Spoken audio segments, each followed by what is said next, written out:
The rise of the Olympians. Before Olympus stood proud above the clouds, before Zeus hurled his first thunderbolt, there was chaos. From this chaos, the ancient primordial forces emerged: Gaia, the earth; Uranus, the sky. And from their union came the Titans, powerful beings who ruled the cosmos in an age before man, before gods, before law. At the head of these Titans stood Cronus, a god of time and inevitability. He overthrew his father Uranus in a violent coup, ushering in the golden age of the Titans. But like his father before him, Cronus feared his children would rise against him.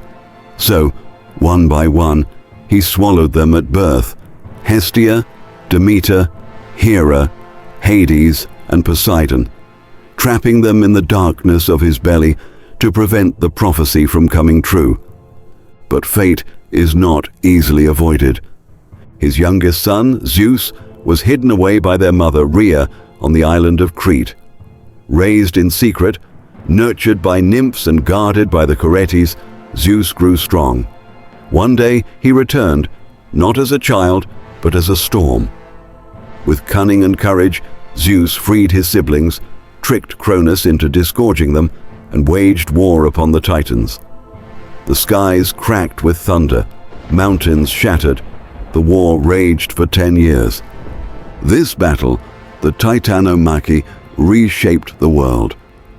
With the help of the 100-handed Hecatonchires and the thunderbolts forged by the Cyclopes, Zeus and his siblings overthrew the Titans and cast them into Tartarus, a dark pit deeper than even Hades. From the ruins of the old world, a new order was born. Zeus took the sky. Poseidon claimed the seas. Hades descended into the underworld. Together with Hera, Demeter, and Hestia, they formed the first generation of Olympians. But as time passed, new gods would rise, born of old unions, born of conflict, or born of mystery. Eventually, 12 would come to reign from Mount Olympus. 12 divine beings whose influence touched every corner of the ancient world, and whose stories still echo through our own. These are the 12 Olympians, gods of power, of beauty, of wisdom, war, lust, and wine. Some are beloved, some are feared, but all are immortal. Let us now climb the slopes of Olympus and meet them, one by one. Zeus, king of the gods. High above the mortal realm, perched atop Mount Olympus, sits a throne forged of storm clouds and lightning. Upon it rests Zeus, the unchallenged ruler of the gods, wielder of the thunderbolt, and the divine force that holds heaven and earth in balance. But Zeus's reign wasn't inherited. It was earned through war, defiance, and destiny. Born last of Cronus and Rhea's children, Zeus was hidden away as an infant to escape his father's paranoia. When he came of age, he didn't just defy Cronus, he dismantled the entire world order. His victory in the Titanomachy wasn't just a rebellion, it was a cosmic coup. And when the skies finally cleared, it was Zeus who rose as the new master of the universe. Zeus governs the sky, the weather, and all that lies above. His voice is the rumble of thunder. His will is the bolt of lightning. As king of the gods, Zeus serves as the supreme judge of Olympus, maintaining order among immortals and mortals alike. He is the god of law, justice, hospitality, and oaths, but also a god of unpredictability, capable of both mercy and wrath. His sacred symbols include the thunderbolt, the eagle, the oak tree, and the bull. Artists across centuries have depicted Zeus as a regal, bearded man exuding divine authority, with lightning in his grasp and the sky at his command. Zeus is a paradox, wise and impulsive, protective and possessive. He's a ruler who demands loyalty but breaks oaths of fidelity himself. His love affairs, often explosive and controversial, are the source of countless myths. From mortal women to goddesses, Zeus fathered a multitude of heroes and deities, including Athena, Apollo, Artemis, Hermes, Perseus, Dionysus, and Heracles. But his affairs were more than carnal, they were political. Through these unions, Zeus extended his influence across realms and generations. Still, he was no tyrant. Unlike Cronus, Zeus valued order over chaos. He rewarded sacrifice, upheld justice, and protected guests and strangers under his sacred law of Xenia. But when his authority was challenged by mortals like Prometheus or giants like Typhon, his fury was cataclysmic. To the Greeks, Zeus was not just a sky god. He was the very embodiment of cosmic order. His presence could be seen in storms, heard in thunder, and felt in the subtle shifting of fate. Temples dedicated to him, like the one at Olympia, became centers of worship and political power. Even in modern times, the archetype of Zeus, the powerful patriarch, the thunder-wielding king, persists in literature, religion, and pop culture. He is not just a myth, he is the standard by which gods are measured. Hera, Queen of Olympus. If Zeus rules the skies, then Hera rules the throne beside him, not as a silent consort, but as the Queen of Olympus, fierce, proud, and divine in her own right. Born to the Titans Cronus and Rhea, Hera was swallowed at birth like her siblings, only to be freed by Zeus during the Great Rebellion. When Olympus rose from the ashes of the Titanomachy, Hera became its matron queen, not merely a goddess of marriage, but the very guardian of sacred union, ironically, in a marriage plagued by betrayal. Hera presides over marriage, women, birth, and family. She is the protector of queens, brides, and mothers. To the Greeks, she embodied the ideal of loyalty, not in her acceptance of betrayal, but in her unshakable claim to her role and her power. No matter how often Zeus strayed, Hera remained the one true queen. Her symbols are regal: the peacock, with its watchful eyes representing vigilance, the cow, symbolizing nurturing and fertility, and the diadem or scepter, symbols of divine authority. She is often portrayed wearing a crown, cloaked in royal dignity, seated on a throne equal to her husband's. Hera is often misunderstood. In myth, she is frequently cast as the jealous wife, the one who punishes Zeus's lovers and their offspring. And yes, her wrath was legendary. Io transformed into a heifer and tormented across continents. Semele, burned alive by Zeus's divine form. Heracles, constantly hounded by Hera's fury from cradle to grave. But Hera's vengeance wasn't aimless cruelty. It was the fury of a queen defending her title, her dignity, and the sanctity of marriage in a world where even the gods disrespected boundaries. She was strategic, calculating, and politically astute.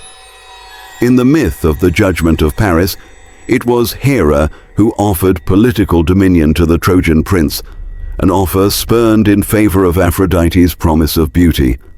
That insult would echo into the Trojan War, a conflict Hera championed out of pride and principle. Despite her often villainized role in myths, Hera was revered across Greece. Her temples, particularly the Heraion of Samos and Argos, were some of the grandest in the ancient world. Brides prayed to her for blessings, and queens honored her as a symbol of female power. In the cosmic hierarchy of Olympus, Hera is no subordinate. She is law. She is pride. She is the embodiment of divine femininity, wounded perhaps, but never broken. Poseidon, god of the sea. Beneath the crashing waves and churning storms, lies the realm of Poseidon, the earth shaker, storm bringer, and supreme god of the oceans. His kingdom is vast, untamed, and ancient, stretching far beyond the shores of human reach. Poseidon is one of the original Olympian brothers, alongside Zeus and Hades. After the defeat of the Titans, the three drew lots to divide the cosmos. Zeus claimed the sky, Hades took the underworld, and Poseidon, he plunged into the deep, crowned as the eternal lord of the sea. Poseidon's power extends across all waters, oceans, rivers, lakes, and springs. But he's not just a sea god. He is the master of earthquakes, storms, and horses. His moods are as mercurial as the tides, calm one moment, devastating the next. Sailors prayed to him for safe passage, but they feared him more than they worshipped him. His most iconic weapon is the trident, a three-pronged spear capable of stirring tsunamis or splitting the ground. His sacred animals include the horse, which he is said to have created from sea foam, and the dolphin. When depicted in art, Poseidon is a towering, muscular figure with a beard of seaweed and eyes like storm clouds. Poseidon is powerful, proud, and notoriously vengeful. When mortals or gods offended him, the consequences were catastrophic. When the city of Athens chose Athena over him as patron deity, he cursed the land with drought. When King Minos of Crete failed to sacrifice a sacred bull, Poseidon made Minos' wife fall in love with it, resulting in the birth of the Minotaur. And when Odysseus blinded his son, the Cyclops Polyphemus, Poseidon ensured the hero's 10-year odyssey home was cursed at every turn. But he's not only a god of wrath. In myth, Poseidon builds wonders. He is the architect of Atlantis, the creator of islands, and a divine breeder of horses. His underwater palace, made of coral and gems, is said to rival Olympus itself. Poseidon's romantic escapades rival even Zeus's. He fathered countless children, some divine, others monstrous. These include Theseus, hero of Athens, Triton, his merman son, and sea creatures like Charybdis and Pegasus, the winged horse born from Medusa's blood. In ancient Greece, Poseidon was worshipped fervently in coastal cities. Corinth and Cape Sunion built majestic temples in his honor. Sailors, fishermen, and even generals invoked his name before venturing into the unknown. To the Greeks, Poseidon was a god of awe and instability, a reminder that beneath every calm sea lies the threat of chaos, and that the gods are not always merciful. Demeter, goddess of the harvest. Beneath the golden fields of grain and the rustling stalks of wheat, there is a presence, gentle yet immense. It is Demeter, the goddess of the harvest, bringer of seasons, and mother of the cycle of life and death. Where Poseidon ruled the sea and Zeus the sky, Demeter ruled the earth, not the rocks and mountains, but the living, breathing skin of the land. Every seed that sprouted, every stalk that grew, every feast laid on mortal tables bore her blessing. Demeter governs agriculture, fertility, and the cycles of nature. Her power is tied to the soil, the growth of crops, and the nourishment of civilization. She represents abundance, but also the fragility of life's balance. Without her favor, famine spreads. With it, life flourishes. Her symbols are the cornucopia, the wheat sheaf, the torch, and the poppy flower.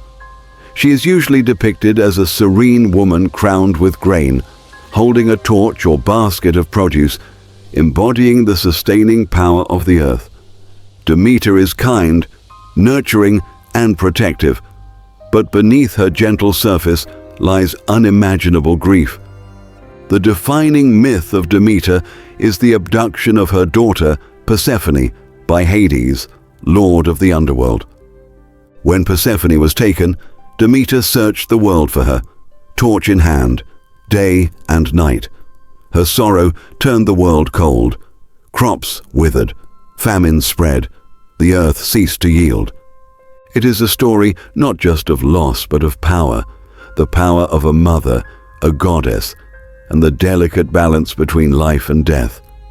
Demeter's pain was so profound that even Zeus could not ignore it.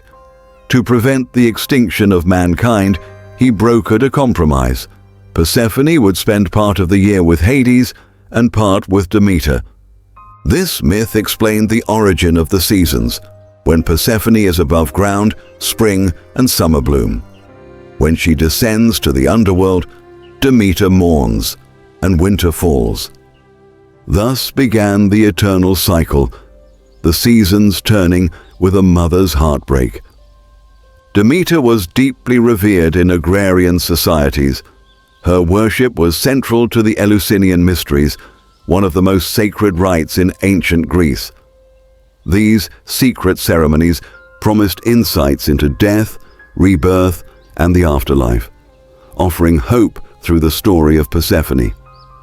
Demeter wasn't just a goddess of food, she was a symbol of life's rhythms, of renewal, grief, and endurance. Where other gods wielded power through storms or war, Demeter ruled through patience, nurture, and the quiet force of time. She reminds us that creation is sacred, and without the harvest, even gods would starve. Athena, goddess of wisdom and war. In the heart of Olympus, where wisdom is valued as much as strength, dwells Athena, the goddess of wisdom, strategic war, and civilization. She is not a goddess of bloodshed or fury, but of clarity, justice, and calculated power. Athena did not come into the world like the others. She was not born. She erupted.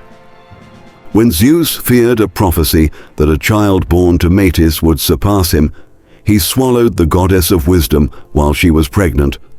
But wisdom cannot be contained. One day, Zeus was struck by a blinding headache. With a crack of an axe from Hephaestus, Athena burst forth from his skull, fully grown, clad in golden armor, and crying a battle cry that shook Olympus. She was born of thought itself, pure, divine intellect with a warrior's edge. Athena is the goddess of wisdom, strategic warfare, law, justice, craftsmanship, and civilization. Unlike Ares, who thrives on chaos and bloodlust, Athena fights with logic and precision. She is the defender of cities and protector of heroes, from Odysseus to Perseus. Her sacred animal is the owl, a symbol of foresight and vigilance. The olive tree, which she gifted to the city of Athens, represents peace and prosperity. Her shield, the aegis, often bears the terrifying head of Medusa, a weapon of paralyzing fear. She is typically shown wearing a helmet, holding a spear, and cloaked in dignity and reason. Athena is rational, composed, and strategic, but not emotionless. She is fiercely loyal to those she favors and utterly ruthless to those she deems arrogant or unjust. In the myth of the naming of Athens, Poseidon offered the city a saltwater spring. Athena gave it an olive tree. The people chose her gift, and the city was named Athens in her honor. She helped Perseus slay Medusa. She guided Odysseus home from Troy. She transformed the weaver Arachne into a spider for her hubris in challenging the gods.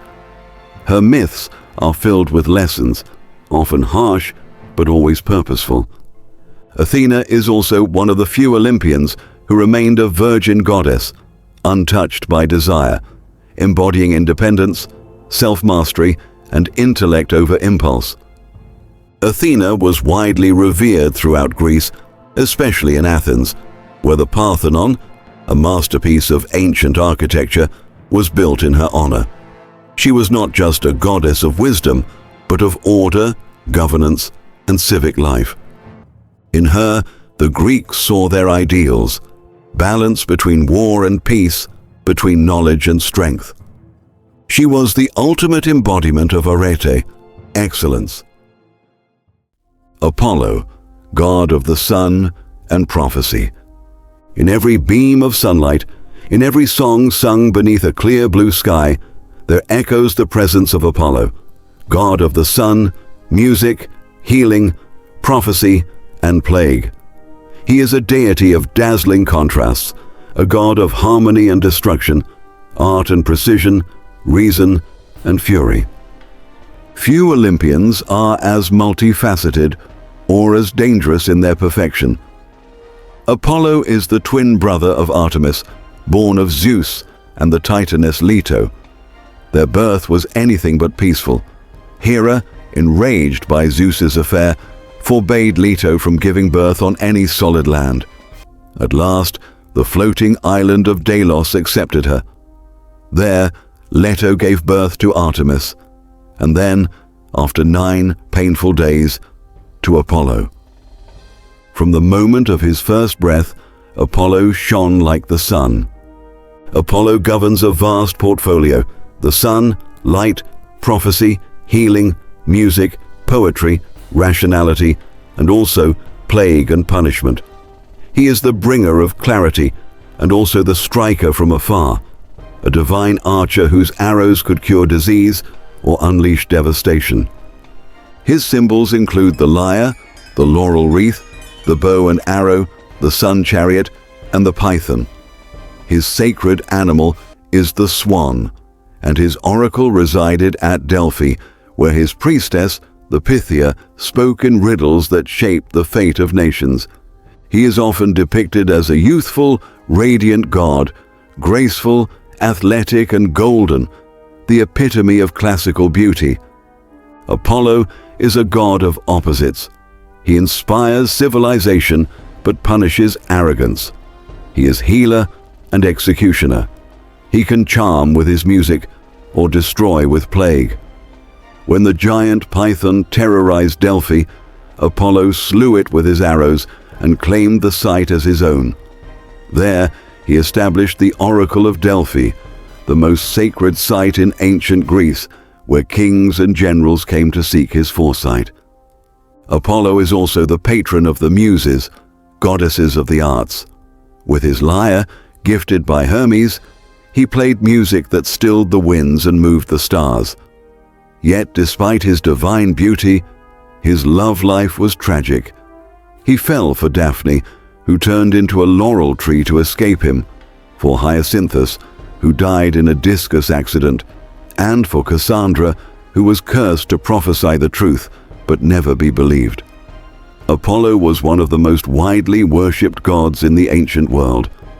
His duality made him relatable and feared. The Delphic maxims, such as "know thyself" and "nothing in excess," reflect his essence, a god of moderation, clarity, and moral order. In many ways, Apollo is the heart of Greek civilization. He represents the pursuit of knowledge, art, balance, and self-awareness, but warns that even light casts shadows.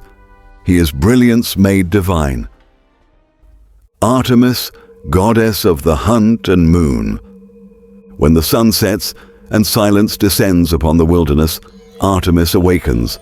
She is the goddess of the hunt, mistress of the wild, protector of women and children, and a cold, silver flame in a world lit by golden gods.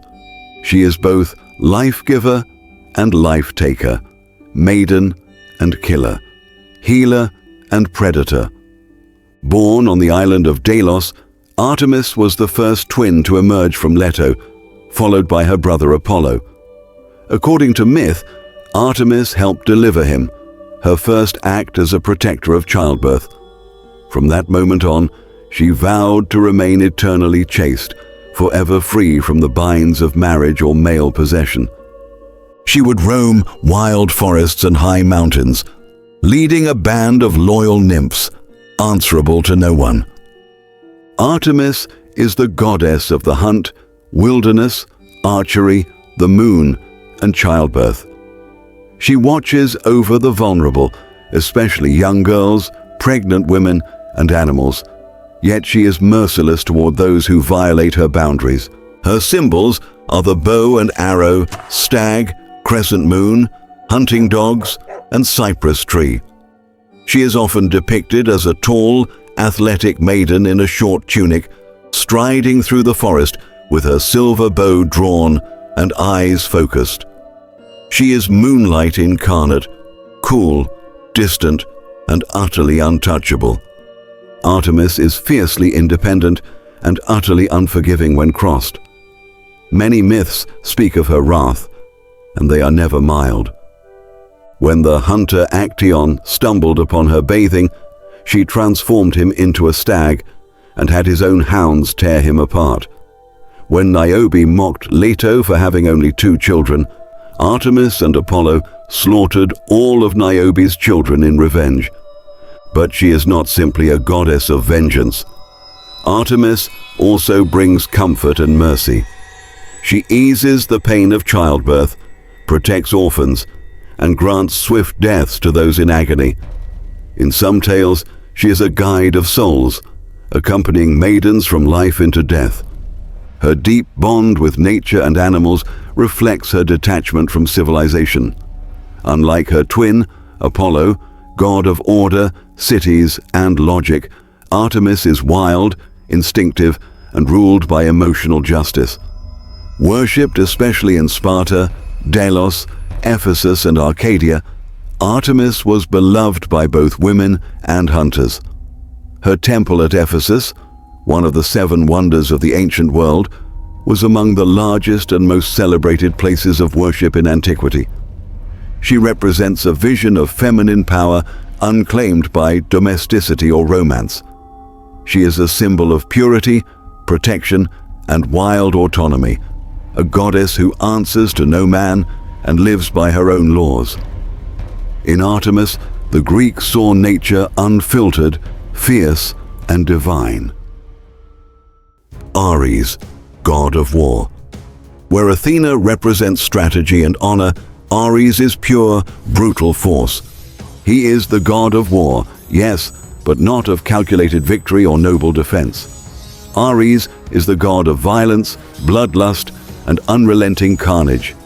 He is the scream in battle, the crush of bone under steel, and the terror that turns armies to dust. Feared by mortals, disliked by gods, and worshipped by soldiers who had no choice but to fight, Ares was both necessary and loathed. Ares is the son of Zeus and Hera, though neither parent took pride in him. From the moment he arrived on Olympus, he was a problem, arrogant, reckless, and utterly consumed by war. Unlike Athena, who brought discipline to combat, Ares gloried in the savagery of it. Ares governs offensive warfare, bloodshed, battle frenzy, and military violence. He is not the war room commander, he is the front-line berserker. Every wound and scream on the battlefield echoes his name. His symbols include the spear, helmet, vulture, and boar. His chariot is pulled by fire-breathing horses, and he often appears clad in blood-red armor. His sacred animals, the dog and the vulture, reflect his appetite for the aftermath of war. He is war in its rawest, most primal form. Ares is rash, aggressive, and proud, but he is not invincible. In mythology, he's often humiliated. During the Trojan War, Diomedes wounds him with the help of Athena. When caught in an adulterous affair with Aphrodite, her husband Hephaestus traps them in a net and displays them before the gods. Even Zeus once declared that Ares was the most hated of all his children. But Ares was not without power. He fathered terrifying children: Phobos, fear; Deimos, terror; and Eris, discord, emotions that stalk every battlefield. He had lovers among mortals and immortals alike, most famously Aphrodite, whose own duality of beauty and destruction mirrored his. Despite his unpopularity, Ares represented something deeply human: the uncontrollable side of war.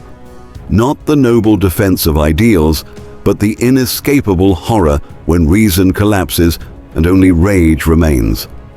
While not as widely worshipped as other Olympians, Ares had his cults, particularly in Sparta and Thrace, where war was a way of life. To these people, Ares was not a villain. He was a fact of existence. They didn't pray for his favor. They prayed he would look the other way. Ares reminds us that beneath every strategy, there's a sword, and behind every war, a blood price. He is not the hero, he is the consequence. Aphrodite, goddess of love and beauty. Love, desire, passion, but also jealousy, manipulation, and chaos. Aphrodite, the goddess of love and beauty, is the most enchanting and the most dangerously underestimated of all the Olympians. She isn't just about romance and roses. Aphrodite is the force that binds hearts, breaks empires, and starts wars. Beauty may be her weapon, but her power runs deeper than skin. There are two competing stories of her birth, both equally dramatic. In the older version from Hesiod, Aphrodite was born when Cronus castrated Uranus, and the severed genitals fell into the sea. From the sea foam, Aphros, she emerged fully grown, radiant, and terrifying in her allure.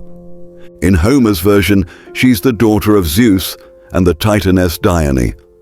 Either way, her arrival shook Olympus. Every god wanted her. No one could resist her. Aphrodite rules over love, beauty, sexual attraction, and pleasure, but also lust, vanity, infidelity, and revenge. She embodies the entire spectrum of desire, from gentle affection to obsessive madness. She is associated with doves, roses, myrtle, scallop shells, and the mirror. She is usually depicted as eternally youthful, exquisitely beautiful, and often partially nude, wrapped in soft drapery or seafoam. But don't let the soft edges fool you. Aphrodite is lethal. Aphrodite was married off to Hephaestus, the lame god of fire and forge.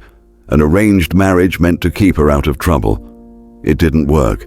She had numerous affairs, most notably with Ares, the god of war. Their union symbolized the dangerous fusion of passion and violence. Her influence is everywhere.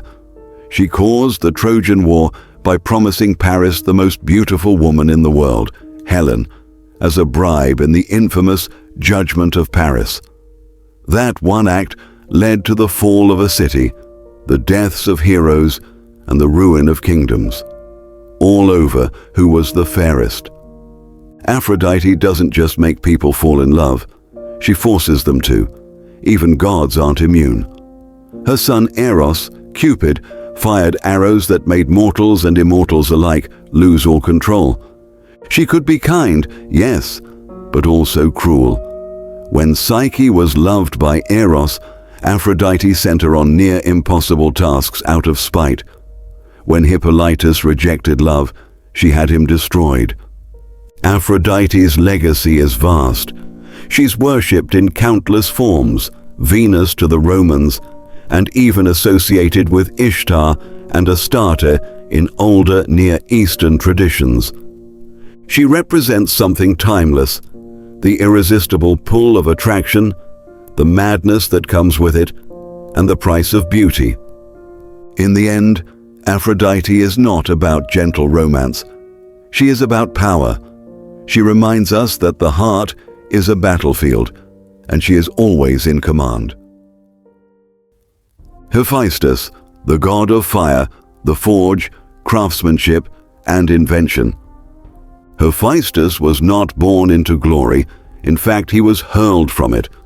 According to one myth, he was born to Hera alone, out of spite for Zeus giving birth to Athena without her. But when Hera saw the baby, crippled, imperfect, and weak, she cast him from Mount Olympus in shame. He plummeted for an entire day before landing in the ocean, where he was rescued and raised by sea nymphs Thetis and Eurynome. From the depths of rejection, Hephaestus rose to mastery.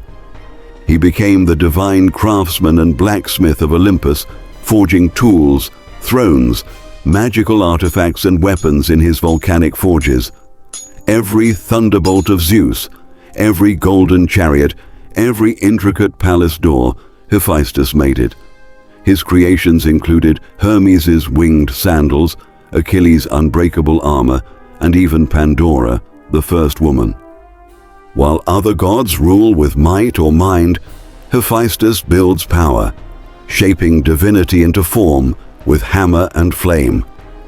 Despite his brilliance, Hephaestus's personal life was far from golden. In a twist of cruel irony, Zeus forced the goddess of love herself, Aphrodite, to marry him, perhaps as a reward, perhaps as a mockery. Their marriage was loveless. Aphrodite carried on an open affair with Ares, god of war. Hephaestus, ever cunning, once trapped them in a magical net mid-affair and invited all the gods to witness their humiliation. It was petty, brilliant, and sad. Hephaestus had many myths involving inventions. He built golden handmaidens to assist him in his forge, automated tripods that walked, and thrones that could trap people. In a world ruled by might and beauty, he ruled with intellect and creation. Though rejected, Hephaestus was indispensable. His mastery of fire and craft made Olympus functional, not just divine. He is the embodiment of what it means to rise from being cast aside, to create beauty from brokenness, fire from pain. Hephaestus rules over fire, volcanoes, metalworking, forgecraft, and sculpture. He is also the patron of craftsmen, artisans, blacksmiths, and engineers, revered as the spark behind every act of creation born through labor and heat. Hephaestus is symbolized by the anvil, hammer, tongs, fire, forge, and volcanoes, tools of divine craftsmanship, while his crippled leg and donkey reflect his perseverance, humility, and enduring creative power. Hephaestus is perhaps the most underestimated Olympian and also the most relatable.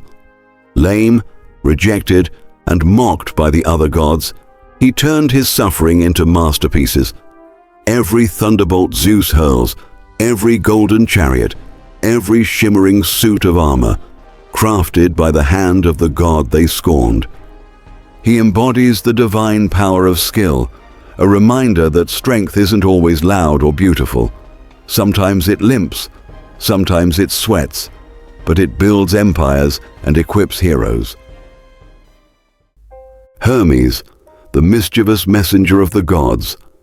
Before he could even crawl, Hermes had already stolen a herd of Apollo's sacred cattle. That's how his legend begins.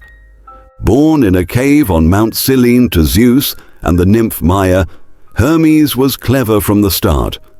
Mere hours after birth, he invented the lyre using a tortoise shell, and then casually committed grand theft livestock. When Apollo found out, Hermes played innocent, charming, and cunning. Zeus, amused by his newborn's antics, didn't punish him. Instead, he made him the official messenger of the gods. With the winged sandals, the talaria, on his feet, allowing him to fly faster than thought, and a caduceus in hand, a staff wrapped with two serpents, symbolizing negotiation and balance, Hermes traveled between the worlds of gods, mortals, and even the dead. He was the only Olympian besides Hades and Persephone who could freely enter and exit the underworld, guiding souls on their final journey. Hermes was the god of many things: travel, trade, communication, language, boundaries, diplomacy, and thieves. A master of movement and mischief, he was the patron of merchants and tricksters alike, blessing both honest negotiations and clever cons. His temples could be found in marketplaces and crossroads, where decisions were made and destinies shifted. A winged helmet crowned his head, marking him as the swiftest of the gods. He also carried a coin pouch, representing his role in commerce. But Hermes wasn't just a trickster. He was a problem solver, a negotiator, and occasionally the moral compass of Olympus. He once rescued Ares from captivity, delivered messages that averted wars, and helped Odysseus resist Circe's magic. His humor, speed, and sharp mind made him a favorite of both gods and men. Hermes represents movement. As the messenger of the gods and guide of souls to the underworld, no one moved between realms quite like him.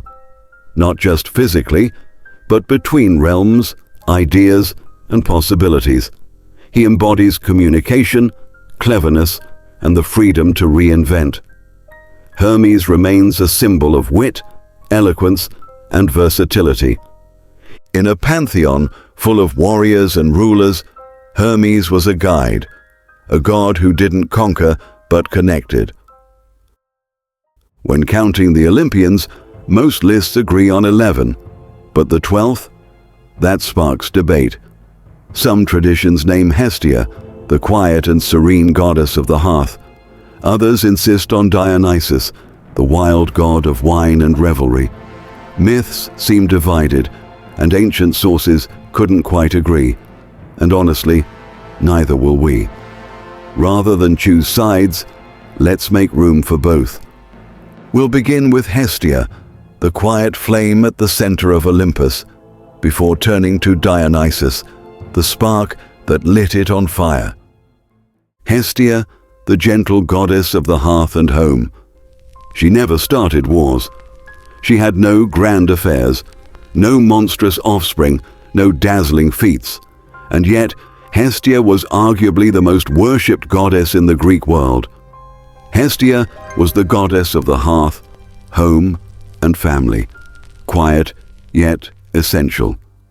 While she held no throne on Olympus, she dwelled in every household fire, embodying warmth, stability, and peace. Hestia, the eldest child of Cronus and Rhea, was also the first to be swallowed by her father, and the last to be freed. Sister to Zeus, Poseidon, and Hades, she saw the Olympian drama unfold from the very beginning, and quietly chose a different path. When Poseidon and Apollo both sought her hand in marriage, Hestia declined. She swore an eternal vow of chastity, devoting herself to peace, stability, and sacred duty.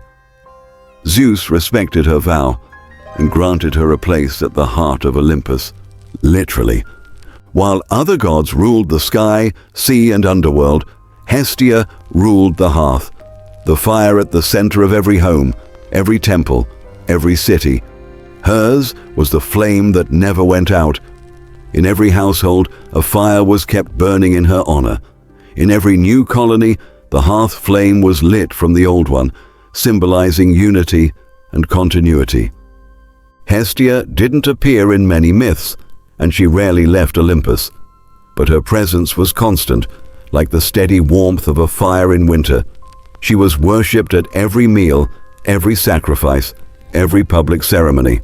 Without her, there could be no home, no community. Her primary symbol was the hearth flame, always burning, never roaring, representing domestic harmony and sacred tradition. She was often associated with a kettle or veiled head, symbolizing humility and the unseen strength of home. Unlike her more dramatic siblings, Hestia's power was in constancy and care. In a pantheon full of chaos, ego, and divine drama, Hestia represented something radical: peace, simplicity, and inner strength. She didn't command attention, she offered refuge. Hestia teaches that divinity isn't always found in the storm. Sometimes it's in the stillness. Dionysus, god of wine, madness, and ecstasy. If Apollo represents reason, order, and clarity, then Dionysus is his chaotic counterweight, wild, instinctual, unpredictable. He's the god of wine, theater, revelry, and the liberation of the soul, a deity who blurs every boundary between God and man, sanity and madness, civilization and nature. Dionysus's birth was complicated, like everything about him. He was the son of Zeus and Semele, a mortal woman. When Hera learned of the affair, she tricked Semele into asking Zeus to reveal his true divine form. When he did, Semele was incinerated by his radiance. But Zeus saved the unborn child, sewing Dionysus into his thigh until the baby was ready to be born. Thus, Dionysus is the twice-born god, both divine and mortal, a walking contradiction. Dionysus governs the intoxication of wine, but his influence runs deeper. He represents the ecstasy of letting go, the freedom of madness, and the spiritual liberation that comes from losing control. He is worshipped by maenads, wild women who danced in frenzies, and followed by satyrs, centaurs, and other liminal creatures. He's also the god of theater, drama, comedy, tragedy. Ancient Greek plays were performed in his honor, reflecting the duality of human nature, joy and grief, sense and chaos. Dionysus's symbols include the grapevine, the theosis, a pine cone-topped staff wrapped in ivy, leopards, and drinking cups. He is often depicted in a flowing robe, youthful and androgynous, eyes wild with divine intoxication. Dionysus is the god who doesn't play by Olympus's rules. He wandered the earth, spreading the cultivation of grapes, and was often rejected by mortals, who learned quickly that denying Dionysus meant inviting chaos. In The Bacchae by Euripides, he punishes a city that refuses to acknowledge his divinity by driving its women mad, leading to their king's death at the hands of his own mother. But Dionysus isn't only a bringer of destruction, he also heals, frees, and comforts. He rescued Ariadne, the abandoned lover of Theseus, and made her a goddess. He brought joy to the downtrodden and offered release from suffering through wine, song, or ecstatic dance. Dionysus is the ultimate liminal figure. He challenges everything: gender roles, social norms, even the Olympian hierarchy. In a pantheon of structured gods, he is the outsider who earned his seat among the 12, a reminder that even madness has a place in the divine order. And with that, we complete the circle of the 12, rather 13, Olympians.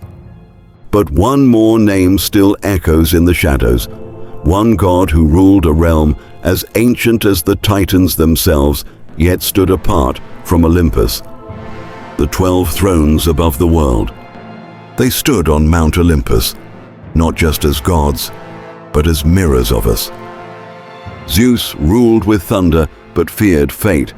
Hera loved fiercely, yet wielded her vengeance like a blade. Poseidon raged, Athena reasoned, Ares fought, and Apollo sang. Artemis vanished into the woods, while Aphrodite set hearts ablaze. Hermes danced between worlds, Hephaestus forged beauty from pain, and Hestia kept the fire burning quietly in the background. And Dionysus?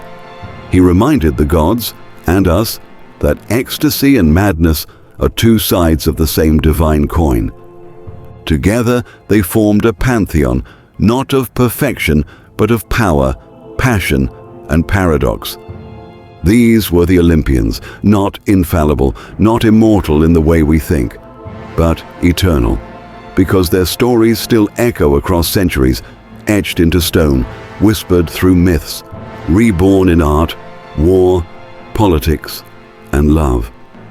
To know the gods is to know humanity magnified, our flaws, our desires, our fears, our fire.